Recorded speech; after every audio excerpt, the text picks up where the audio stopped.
بسم الله الرحمن الرحيم. عن العرباض بن سارية السلمي bukan السلمي السلمي رضي الله عنه قال: نزلنا مع رسول الله صلى الله عليه وسلم قلعة خيبر ومعه من معه من المسلمين، وكان صاحب خيبر رجلا ماردا متكبرا، فأقبل إلى النبي صلى الله عليه وسلم فقال: يا محمد، ألكم أن تذبحوا حمرنا وتأكلوا ثمرنا وتضربوا نساءنا؟ فغضب رسول الله صلى الله عليه وسلم وقال: يا ابن عوف، اركب فرسك ثم نادي أن الجنة لا تحل إلا لمؤمن، وأن اجتمعوا للصلاة، فاجتمعوا ثم صلى بهم،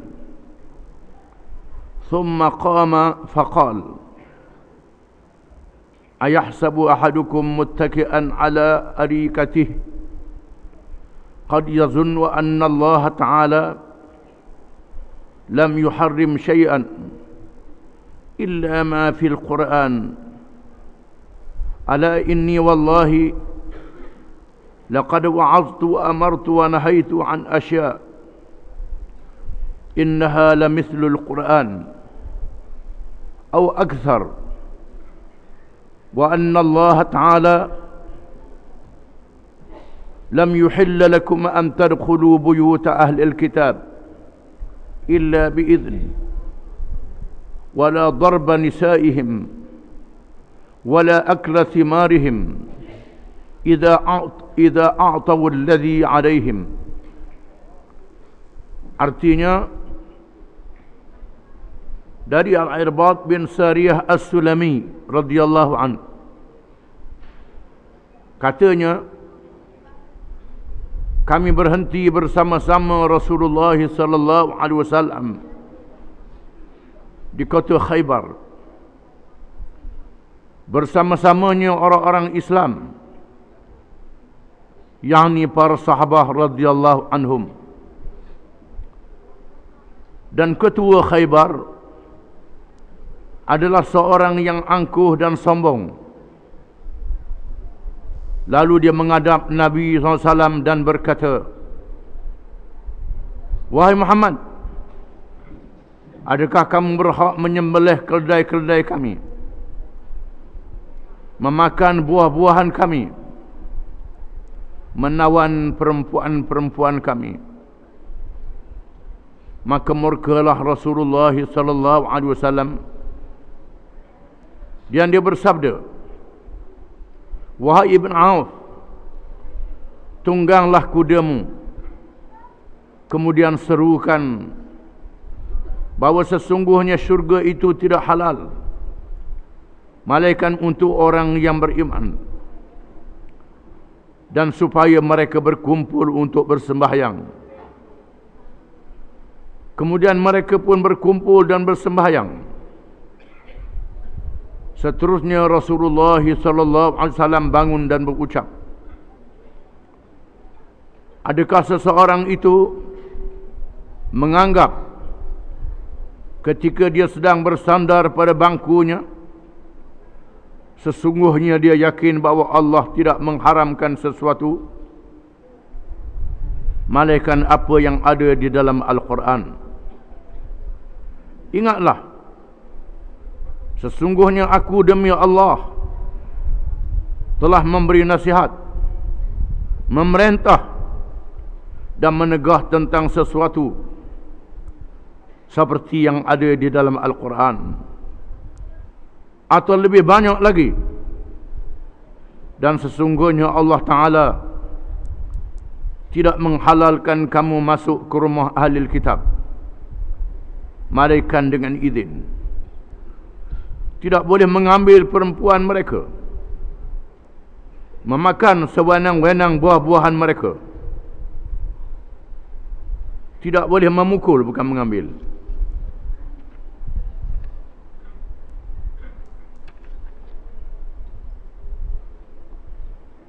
Tidak boleh memukul perempuan mereka, memakan sewenang-wenang buah-buahan mereka, apabila mereka telah memberi hak yang dikenakan kepada mereka.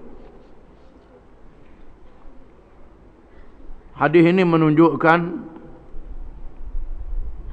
bagaimana Rasulullah sallallahu alaihi wasallam melaksanakan syariat Islam dengan adil kepada seluruh manusia, bukan sahaja kepada orang-orang Islam, termasuk kepada orang-orang yang bukan Islam. Hadis ini menceritakan berkenaan dengan peperangan Khaybar, iaitulah satu peperangan yang berlaku di antara tentera Islam di zaman Rasulullah sallallahu alaihi wasallam dengan orang-orang Yahudi. Apabila orang-orang Yahudi ataupun kaum Yahudi pada awalnya diajak bertahaluf, yakni bersepahaman dengan orang-orang Islam bersama Rasulullah sallallahu alaihi wasallam, supaya mereka dibenarkan berada di bawah kerajaan Islam. Dalam keadaan mereka tidak dipaksa masuk Islam dan dibenarkan mereka beramal dengan ajaran agama mereka sendiri, dengan syarat mereka mesti menunaikan hak-hak terhadap kerajaan Islam, tidak khianat, sama-sama memikul tanggungjawab di dalam negara Islam.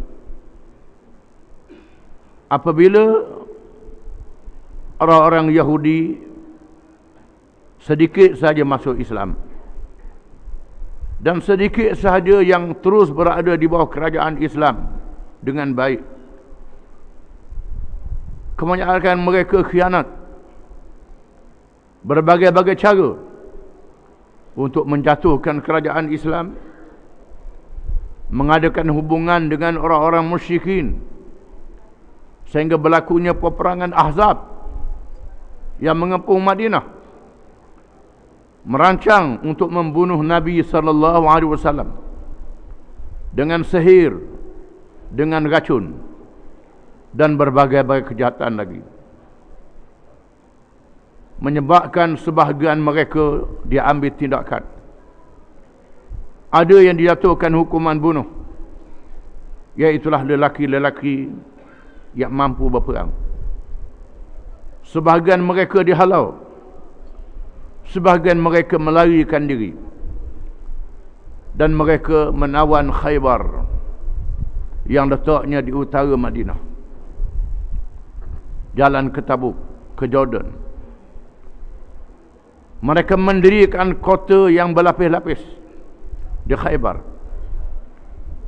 dan menjadi bahaya kepada Islam. Lalu Rasulullah sallallahu alaihi wasallam memimpin bala tentera untuk menyerang Khaybar. Bila sampai di pinggir Khaybar, berkhemah di tempat markas operasi tentera yang disediakan. Nabi SAW bersabda di waktu malamnya, besok harinya berperang, sabda Rasulullah sallallahu alaihi wasallam, la u'tiyanna ar-rayata ghadan rajulan yuhibbu Allah wa rasulahu wa yuhibbuhu Allah wa rasuluhu. Esok aku akan serahkan bendera perang kepada seorang yang mengasihi Allah dan Rasul, dan Allah dan Rasul mengasihinya. Maka ramai sahabat-sahabat yang datang awal bersemayang subuh bersama dengan Nabi SAW, dan ada yang datang sebelum subuh kerana berebut untuk menerima bendera yang diserahkan oleh Nabi SAW bagi memimpin bala tentera di barisan hadapan. Sehingga Sayyidina Umar ibn Khattab radhiyallahu anhu berkata, tidak pernah ada dalam hati aku untuk berebut menjadi ketua, malaikat pada hari itu, hari perang Khaybar. Kerana menjadi ketua adalah satu amanah, dan Nabi SAW bersabda, la nuwalli ahadan talabahu aw harasa alaih. Demi Allah, aku tidak akan melantik orang yang terlalu ingin meminta menjadi ketua, meminta jawatan, dan orang yang terlalu gemar kepadanya. Kerana ini adalah amanah. Orang yang memegang jawatan dengan diberi kepadanya bukan dia nak sangat, ditolong oleh Allah. Orang yang nak sangat boleh akan dibebankan oleh Allah dan tidak ditolong oleh Allah. Kata Sayyidina Umar radhiyallahu anhu, tetapi pada hari perang Khaybar itu aku terlalu ingin untuk menjadi ketua, kerana Rasulullah menyebut rajulan yuhibbullah wa rasulah wa yuhibbuhullah wa rasuluh. Orang yang diberi menjadi ketua ini orang yang mengasihi Allah dan Rasulnya, dan Allah dan Rasul sangat mengasihinya. Mereka menunjuk-nunjuk diri supaya dipandang oleh Rasulullah SAW dan melantiknya. Tiba-tiba tak ada seorang pun yang disebut nama. Disebutnya Aina Ali, mana dia Ali? Disebut menantunya Ali bin Abi Talib radhiyallahu anhu yang tidak hadir bersemayam pada pagi itu. Dia beritahu Ali sakit mata. Lalu diminta Ali dipanggil. Maka datanglah Ali bin Abi Talib radhiyallahu anhu. Lalu Rasulullah SAW meludah ke dalam matanya dan berlakulah mukjizat, sembuh baik dengan serta-merta. Diserah kepadanya bendera.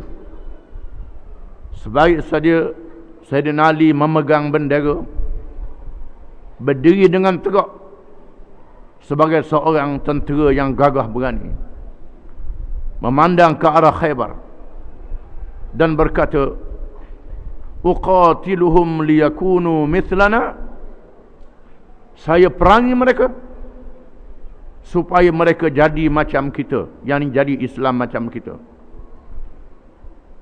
Sabda Rasulullah sallallahu alaihi wasallam,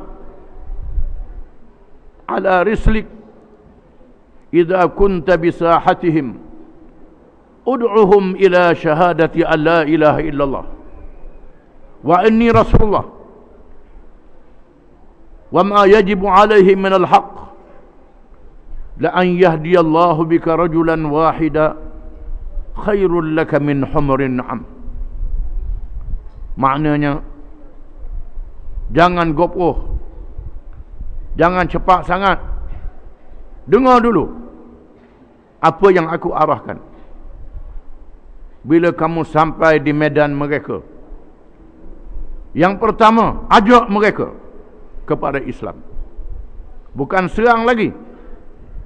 Ajak mereka dulu kepada Islam, supaya mereka mengucap dua kalimah syahadah, mengaku bahawa tidak ada Tuhan yang sebenar melainkan Allah, dan Muhammad itu Rasulullah, dan hak yang wajib mereka tunaikan bila menjadi seorang Islam. Demi sesungguhnya kejayaanmu menjadikan seseorang itu mendapat petunjuk sehingga menjadi Islam, lebih baik daripada humrin na'am, iaitulah binatang unta yang berwarna merah, merupakan kenderaan yang paling mahal harganya. Kamu berjaya pujuk orang masuk Islam, orang yang jahat jadi baik, lebih baik daripada kenderaan yang paling mahal harganya. Jangan serang lagi, kerana kamu berjaya pujuk orang terima Islam, lebih baik daripada bunuh dia. Kalau bunuh dia, habis itu saja. Jasana hadis mengatakan, man sanna sunnatan hasanatan falahu ajruha wa ajru man amila biha. Barang siapa yang menunjukkan jalan yang baik kepada seseorang, dia dapat pahala, dan pahala orang yang ikut perkara yang baik itu sehingga hari kiamat. Begitulah orang yang menunjukkan jalan yang jahat. Orang jadi jahat, dia berdosa, dan dia akan menerima padahnya sehingga hari kiamat. Menunjukkan bahawa kejayaan kita pujuk orang itu jadi Islam, kita dapat pahala masa pujuk itu. Dia masuk Islam, kita dapat pahala.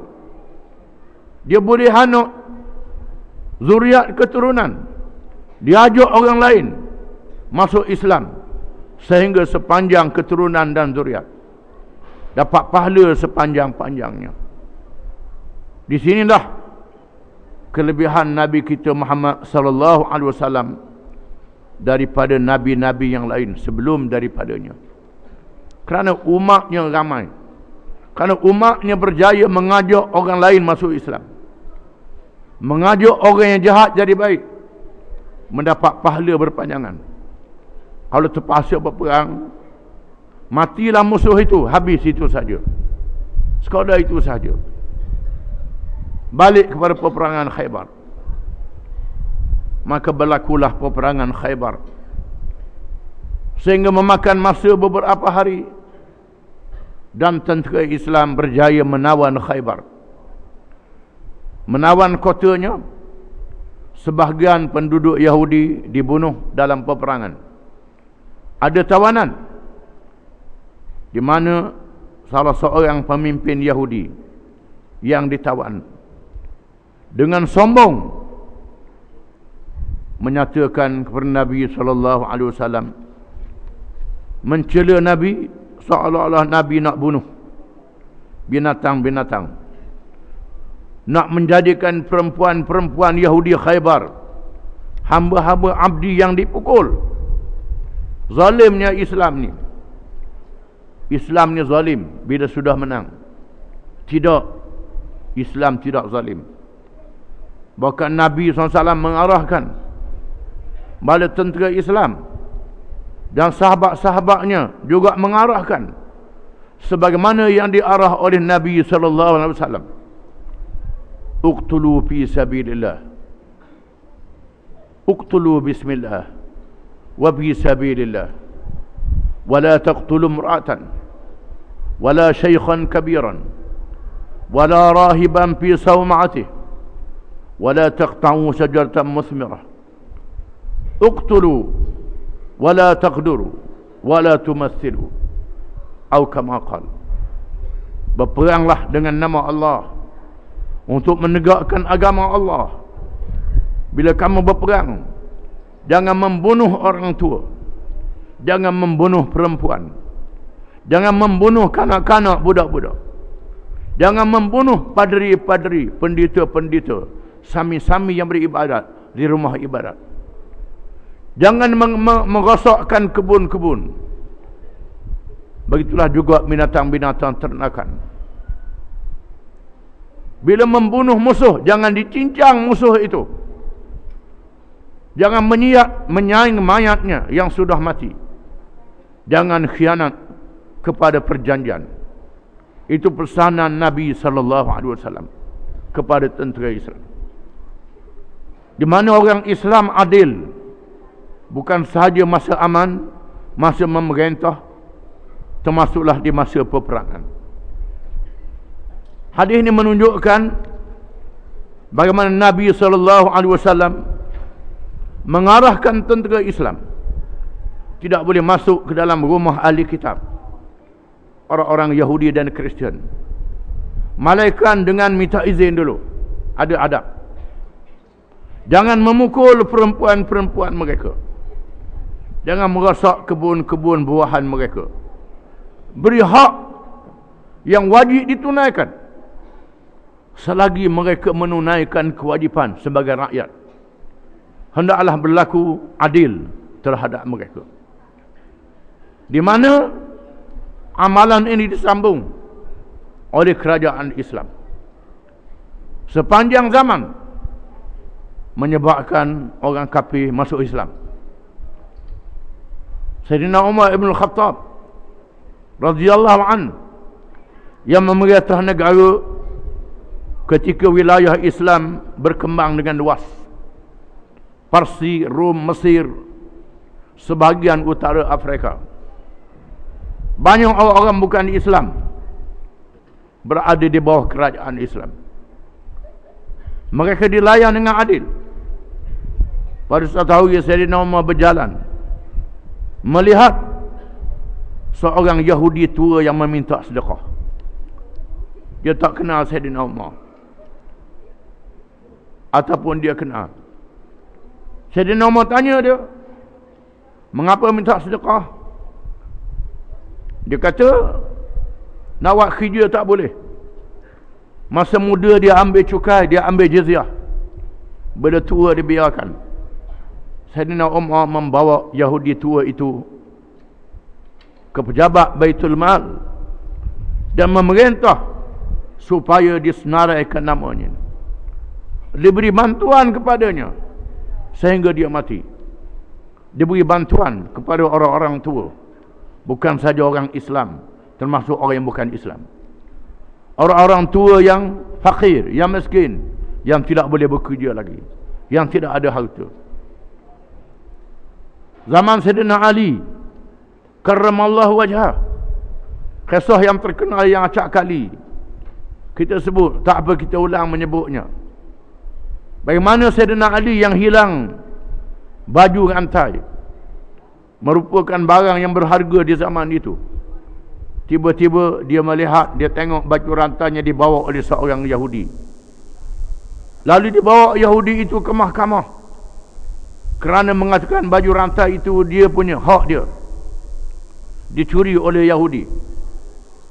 Dibicarakan di hadapan Shuraih Al-Kandi, seorang pemuda yang dilantik menjadi hakim sejak zaman Sayyidina Umar, Sayyidina Osman, dan terus di zaman Sayyidina Ali radhiyallahu anhum.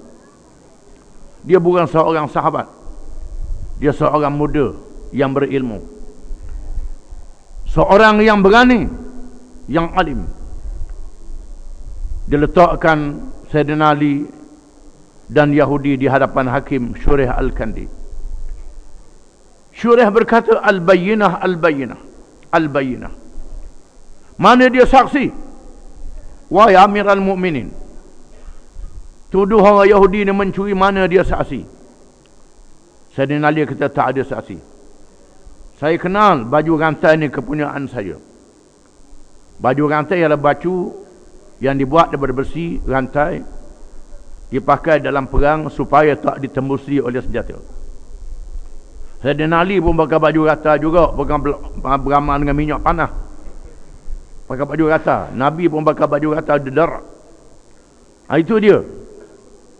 Bukan pakai minyak panah, japi-japi begitu saja. Ini kena faham.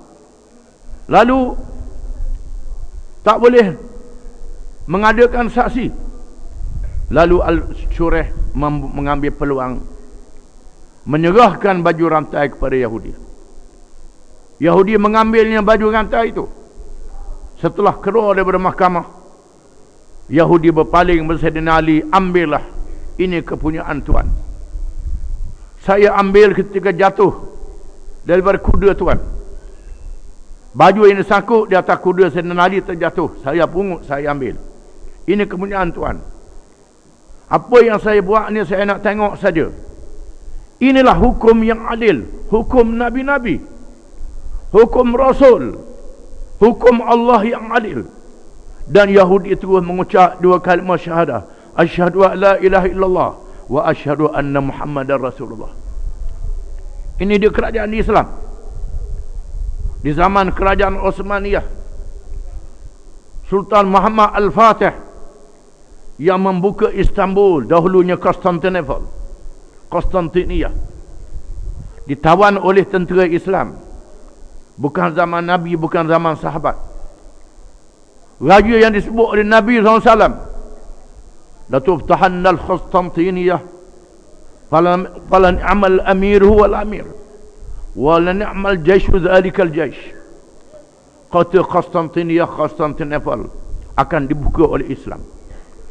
Sebaik raja ialah raja yang berjaya menawannya, dan sebaik bala tentera yang berjaya menawannya.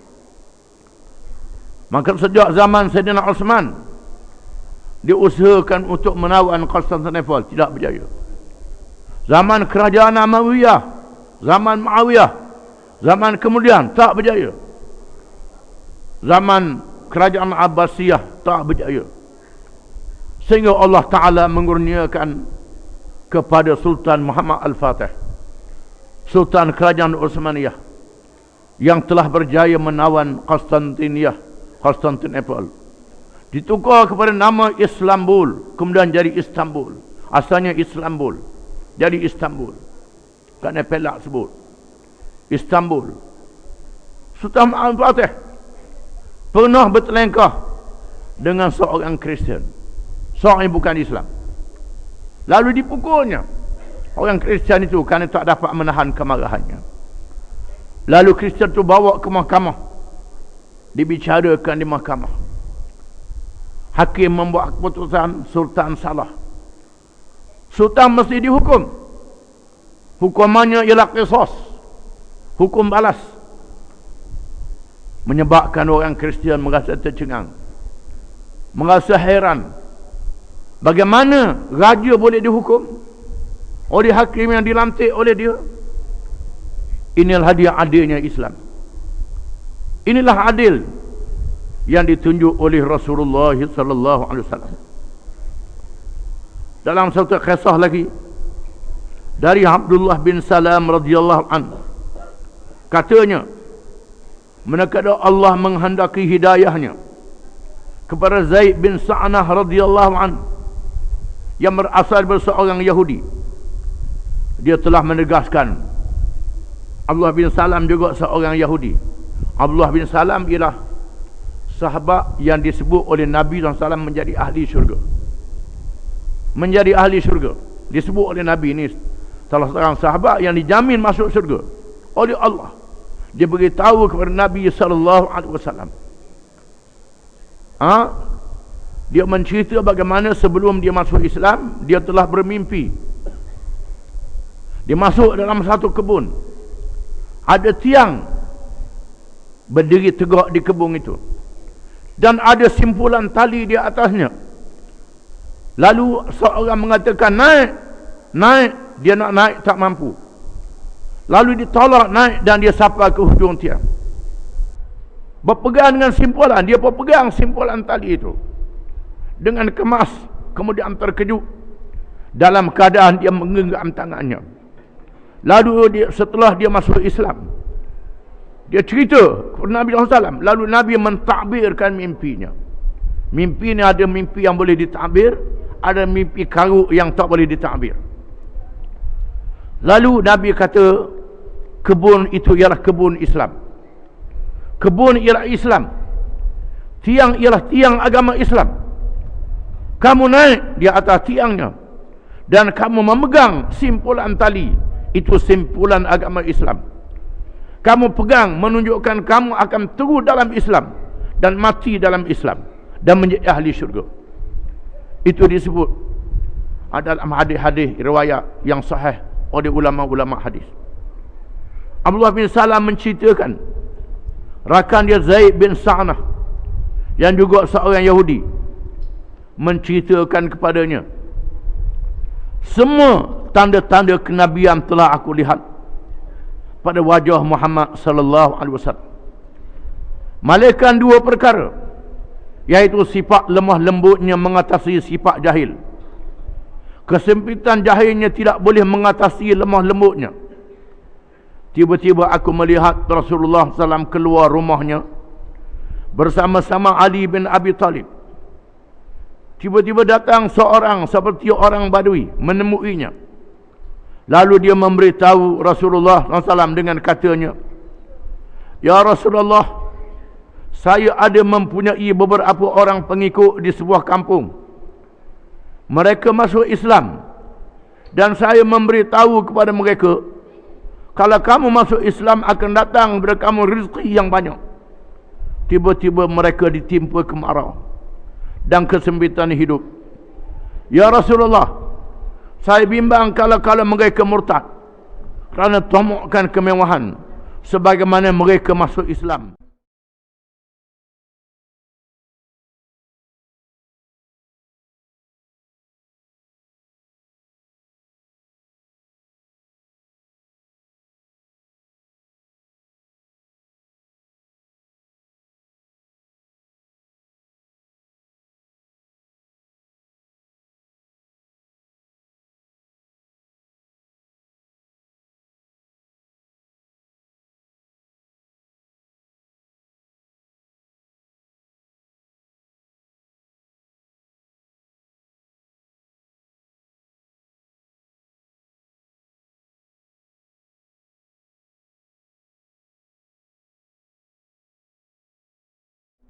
Dengan merenung tajam ke arahnya, aku pun pergi kat dia celong.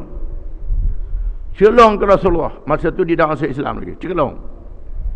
Dan berkata, "Wahai Muhammad, mengapa engkau tidak bayar hutangku?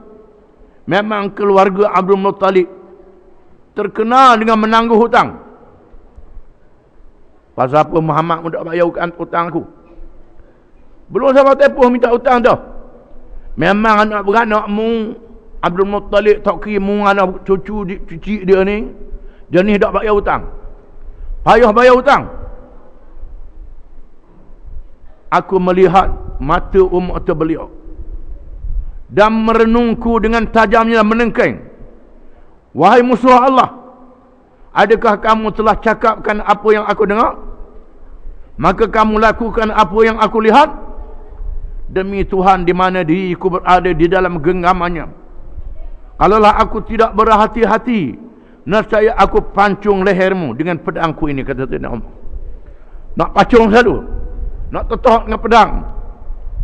Rasulullah SAW memerhati kepadaku dengan tenang. Rasulullah ada tahu yang tenang. Dan bersabda, "Wahai Umar, aku lebih perlu daripada itu. Kalau engkau memintaku supaya membayar hutangnya dengan baik, dan meminta dia supaya dia berlaku baik, pergilah wahai Umar, berilah haknya dan tambah lagi dengan 20 gantang tamar sebagai upah perangainya." Kata Nabi dengan tenang saja, "Wahai Umar, mungkin bawa dia bayar hutang. Bayar hutang, aku lebih suka bayar hutang dia. Bayar hutang dia daripada bertindak terhadap dia. Kemudian mu bagi lebih, tambah 20 gatang buah tamar. Lebih daripada hutang dia lagi. Hadiah kerana perangai dia," kata Nabi. Lalu Umar pun pergi bersama-samaku. Abdullah bin Darnah menceritakan. "Dan menunaikan hakku dengan ditambah 20 gantang tamar. Lalu aku berkata kepada Umar, 'Yang lebih ini mengapa pula Umar?' Umar menjawab, 'Rasulullah yang menyuruh aku menambahnya sebagai upah perangaimu yang kasar tu. Hak lebih ni upahmu kasar depan Nabi," kata Sayyidina Umar. Lalu Zaid bertanya, "Wahai Umar, awak kenalkah aku ni siapa?" "Mu kenal tak aku siapa dia?" Yahudi ni kata Sayyidina Umar, "Mu kenal tak aku ni siapa dia?" Umar menjawab, "Aku tidak kenal. Aku tak kenal mu siapa dia." Kata Zaid, "Akulah Zaid bin Sa'nah. Aku ni Zaid bin Sa'nah, seorang Yahudi yang juga pemimpin dalam masyarakat Yahudi." Umar bertanya, pendeta Yahudi kah? Mu ni pendeta Yahudi? Zaid menjawab, ya. Umar bertanya lagi, mengapa awak lakukan begitu terhadap Rasulullah? Pasal apa membuat begitu ke Rasulullah? Mu ni pendeta Yahudi, tahu kitab-kitab Yahudi. Perangai ni tak patut. Orang alim macam mu ni dalam agama mu buat perang daripada Rasulullah. Zaid menjawab, wahai Umar, semua tanda kenabian aku lihat pada wajah Rasulullah SAW alaikan dua perkara. Tanda-tanda kenabian yang aku baca dalam Taurah, baca dalam kitab agama Yahudi, ada pada diri Nabi SAW alaikan dua perkara yang boleh aku tengok lagi, iaitu sifat lemah lembutnya mengatasi sifat jahil, dan kesempitan jahilnya tidak boleh mengatasi sifat lemah lembutnya. Dan aku mengujinya, aku buat atau aku nak uji dia, sifat ni ada tak dalam diri dia. Aku nak uji, aku malukan dia di tengah orang ramai, supaya dia malu tengah orang ramai, nak tengok dia marah tak ke aku.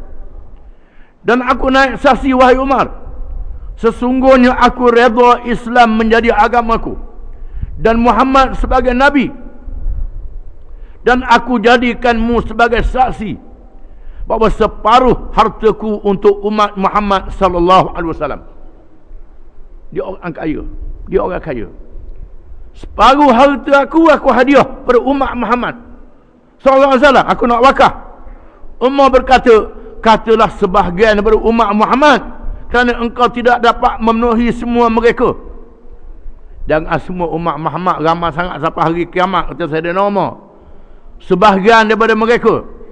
Kemudian Umar dan Zaid bersama-sama menemui Rasulullah SAW. Apabila menghadapnya, Zaid terus mengucap, asyhadu an la ilaha illallah wa asyhadu anna Muhammadan abduhu wa rasuluh. Aku bersaksi bahawa sesungguhnya tidak ada Tuhan yang sebenar melainkan Allah, dan aku naik saksi bahawa sesungguhnya Muhammad itu hambanya dan rasulnya. Dia terus beriman dan bermubai'ah kepada Rasulullah SAW dan berjihad bersama-samanya, dan meninggal dunia di masa peperangan Tabuk dalam keadaan terus mara ke depan dan tidak pernah mundur. Ini ialah Zaid bin Sa'nah radhiyallahu anhu. Itulah sebahagian daripada contoh bagaimana Rasulullah sallallahu alaihi wasallam amanah dalam menegakkan hukum Allah dengan adilnya, walaupun terhadap dirinya, keluarganya dan para sahabatnya. 5 contoh tersebut di atas memberi gambaran yang nyata yang tidak boleh ditokok tambah sedikit pun dalam melaksanakan perintah Allah Subhanahu wa ta'ala. Dan Rasulullah SAW menjadi orang yang pertama dan utama dalam melaksanakannya, bahkan dalam semua perintah yang terkandung di dalam 30 juzuk Al-Quran. Wallahu a'lam.